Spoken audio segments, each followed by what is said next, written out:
Hey everyone, it's Merja here from Sumilof Academy of Human Integration, and I'm here today with Bradyn, my friend, my teammate, and fellow INFJ.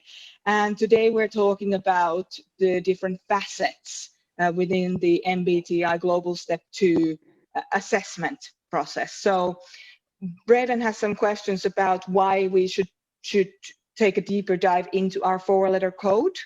For us, it's INFJ. For you, it might be INFP, ENFP, ENFJ, and so on.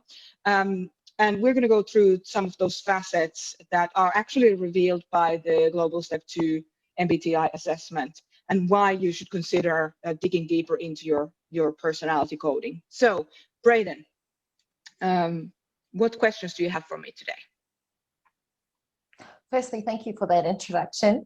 One of the questions that I had was, what is a preference pair? Great question. I might do a screen share here so I can show you what preference pairs are and so on. Can you see that on your screen? Yes. Okay, excellent.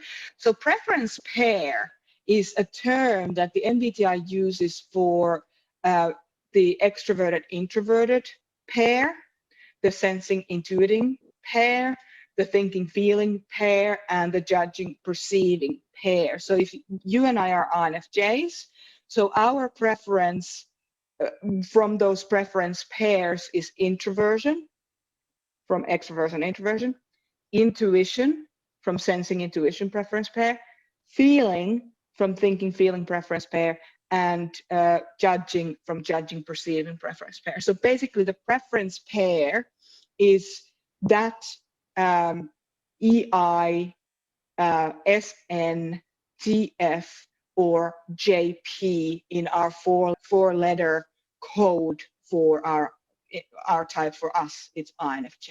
Does that work? Answer that question for you? Yes. So within the preference pairs, then of course we have what we call the facets. So this MBTI Global Step 2 assessment brings out the facets within those preference pairs. And I think we might talk about the extroversion-introversion preference pair facets today. Does that work for you? Yes. Yeah. So what are the facets within this pair? Okay. So I might keep just scrolling down on my own report here. Can you see that okay? Yes. Okay. So this is the page 5 of the interpretive report for the Global Step 2, and this is my own report. And the facet pairs within the preference pair, so the preference pair that we're talking about today is extroversion-introversion preference pair. Mm-hmm. And the facets within that are also paired up. So it's almost like you have, two ends of the same stick. And the preference, the facets that are listed here on the right-hand side of the screen all relate to the introversion part of the extroversion-introversion preference pair. And the facets that are listed here on the left all relate to the extroversion piece of the extroversion-introversion preference pair. Does that make sense so far? Yes. Yeah. So yeah. Sorry, what would that look like in action? So we have these different pairs even within the facet. So one end of that, the first stick there is initiating, and the other end is receiving. And if you think about the initiating piece, for example, it's all about, being sociable and congenial and introducing people to one another. So this is a person that if they have a high initiating score, they might be the person at a party that introduces, that thinks like, oh, look, I think that person needs to talk to that person. Let me put them together. Or, oh, I think that thought and that thought might relate to each other. Let me see if I can put these two thoughts together. Or if this is if you kind of see vaguely relating conversations, two separate conversations that are vaguely relating, you might go like, oh, I need to bring those two conversations together. So that's somebody who's initiating, is very much into bringing, initiating projects, starting up things, bringing thoughts together, bringing people together. Whereas with the receiving facet, if you're more high on the receiving end of that scale, initiating, receiving, then you're likely to be much more reserved, much more low key, and you're likely to be more passive in those spaces of introduction. So for example, you might never pursue relationships with other people. You might always wait to be pursued. Or in a party situation, you might be the one who's kind of sitting at the wall, waiting for that extroverted friend who's adopted you to come and introduce you to other people. Does that make sense? That's totally relatable. Absolutely, yeah. Yeah.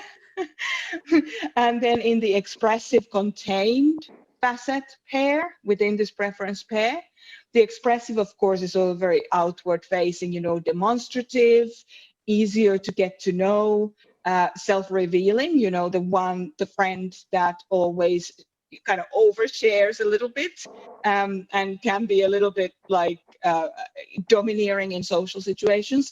Whereas then you can have on the other end, you can have the more contained friend who is more controlled, harder to get to know, more private, and so on. A lot of introverts in particular tend to be more contained and private and kind of stepping back rather than asserting themselves. But there are extroverted introverts or outward facing or outgoing introverts who can actually be more expressive. And especially for introverted people such as ourselves here, when we get really comfortable with somebody, we can become more and more expressive. So the containment, we stop being so contained in those one-on-one situations. Whereas for a lot of extroverts, they can be expressive straight up out of the gates, even in big groups of people. Have you noticed that yourself? Yes, definitely. Yeah. Yeah. Have you? Are you more? Where do you actually go on these initiating? Because you can see my initiating score here is actually quite high for an introvert. So this, for me, the initiating score is very much out of preference for me. Where do you land on that initiating, receiving score yourself? Mine is more so in preference towards the blue. Probably 3/4 of the way towards mid-zone. Okay, right. So kind of close to the mid-zone. Yes. In the receiving space. And it's really interesting if we take, and this might get a little bit too complicated for some of our listeners here, but if we take in our Enneagram type, or our personal values and how we were brought up, that can really affect where you land on that initiating receiving score as well. So you're more in preference with that receiving as an introvert. Yeah, that's really interesting. I have another question. Yeah, go for it. Why is it important that we should know about our orientation, so to speak? Well, with these facets. Yeah, with these facets. So a lot of the time when we're out there in the wilderness of social media in particular, and we're talking about, the INFJ stuff, or, the MBTI, and is this an INFJ thing? Is this an INFP thing? Can other people relate to what's going on for me in this subjective experience that I'm having? We tend to kind of slot an awful lot of qualities together into your I'm an INFJ, so therefore it means this, this, and this, and this, right? Every time. But that's not actually true. I can't tell you the amount of times that I've been told by people who are not certified practitioners that I can't possibly be an INFJ because I'm not exactly like they are. And what these preference pairs actually show you, or these facet pairs within the preference pair show you, is how you are different from other people. So other INFJs, we all have different scores. So let me ask you, where do you land on the expressive contained facet pair? Probably halfway in the contained section, the blue in preference. Right. Yeah. So again, we're different. You and I are very different, and I think we even share the same Enneagram type. So, yes. We're the same Myers-Briggs type, we share the Enneagram type, and still we're different in these facet pairs. And here with the intimate gregarious piece, I have this, I scored the scale 2 on more on the intimate side, so I'm in preference there. Where are you on the gregarious intimate scale? Number 5 in preference in the blue. So like right highly there. intimate. Yeah, highly intimate in that way. So that means that you're more on a one-on-one and find the individuals that you really gel with and really connect with them on a meaningful way. Whereas, you and I, in comparison, I'm more on the gregarious piece. So I want to belong for sure, but like more a bigger circle. And this kind of shows with the mission that I have in life and the vision that I have for creating a safe space for a lot of people. That's what I love. That's my vision. Whereas you as a mentor in training at the moment, and when you'll be working as a mentor and a mental health specialist, you're going to be looking forward to really working on a one-to-one basis with people. So again, a massive difference and we're both INFJs and we share the Enneagram type. So that's why I would say that's what's really important about understanding the differences. We're not just that INFJ, and then, we're not just that. So if we find out our facets and how we are naturally, what our natural strengths are now, whether we use those strengths or not. So, for you, the intimacy piece, you should use that to your benefit if you want to be effective at work, because you're naturally wired that way. So if you can create a lot of really good skills around that intimacy piece, you can do amazing work on a one-to-one basis with people who need to work with mental health healing situations. So you can maximize that. By just having that score, it doesn't mean that you're good at that. It means that you have a natural tendency or capacity for that. So if you then learn those skills to actually carry out the activities, you will be unstoppable in those ways. Does that make sense?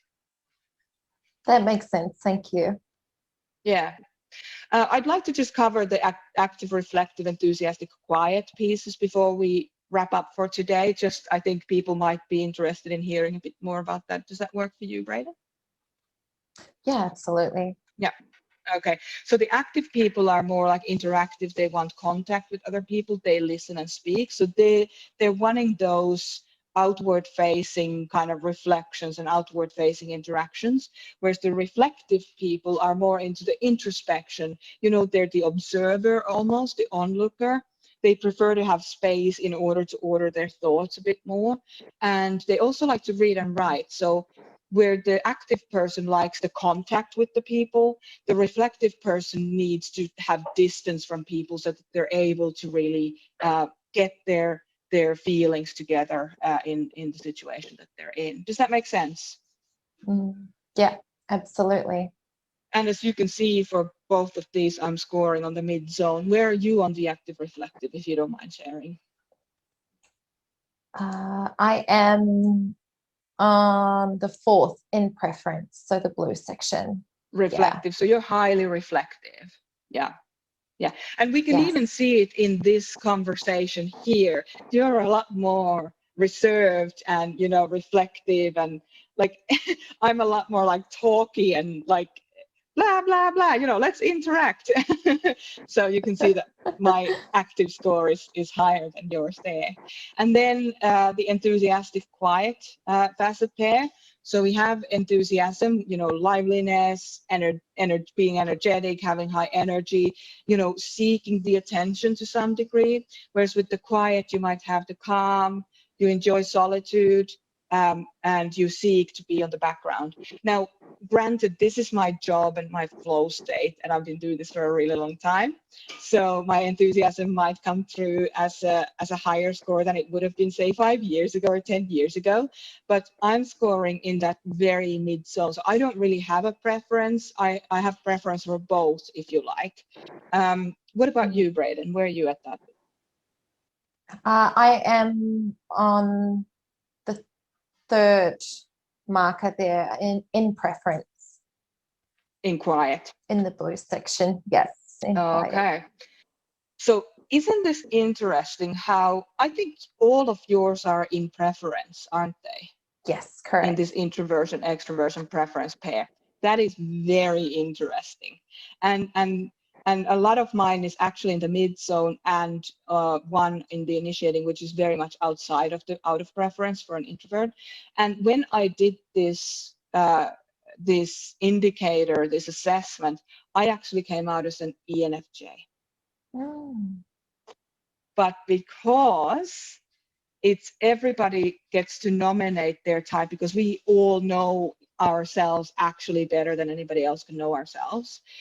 We then combine our global step 2 online assessment and our self-assessment process, and we combine those two. This is what I come out as, is an initiating INFJ. So I am still an introvert, but I just have a high propensity for initiating. So it makes me an extroverted introvert, but in a very specific way. I'm good at starting projects, being enthusiastic about what needs to be done, getting active and expressive. Whereas you then, with the introversion, all those facets, they're painting a story about you where you're, reflective, you work best on a one-on-one basis. You are likely to be more receiving and quiet, and you enjoy that solitude that gives you the time and the space to really think about and get your thoughts in order, and your feelings, of course, because you are an INFJ. Yeah, that's correct. So you okay to wrap it up at that? I'd like to just get your final main takeaway from today's debrief. Yeah, I would say my takeaway is how you and I both profile according to the MBTI as INFJs. And also with the Enneagram, we're both ones. But how different this report is, the Global Step 2 assessment here, and how it's more personalized. It's to us, and it definitely explains a lot. And so it was really, really interesting. So thank you. Yeah, thank you. Thanks for taking the time to do this. And, you were saying it's personalized, and it truly is. If you look at the screen here, there's so much information that is just tailor-made for you on, how you connect with others, how you communicate, how you, socialize, all those kinds of things. So it's really the value of this assessment goes well beyond just seeing your facets, and how it actually gives you specific information on how to do that. So if you're tuning into this particular debrief and you feel like you want to get assessed, you want to do this global step 2, you want to do my decoding process, which includes our self-assessment workshop, this particular global step 2 online assessment, as well as a one-on-one session with me to strategize how to maximize your own personality type, how to decode and maximize it, then get in touch with us at desk@merjaandbradyn.com, and I'll be happy to tell you about our next available dates. But Bradyn, thank you so much for doing this debrief today, and I hope that you can join me on debriefing the other preference pairs as well in the future. Thanks, Bradyn. so much. Have a good day. Bye.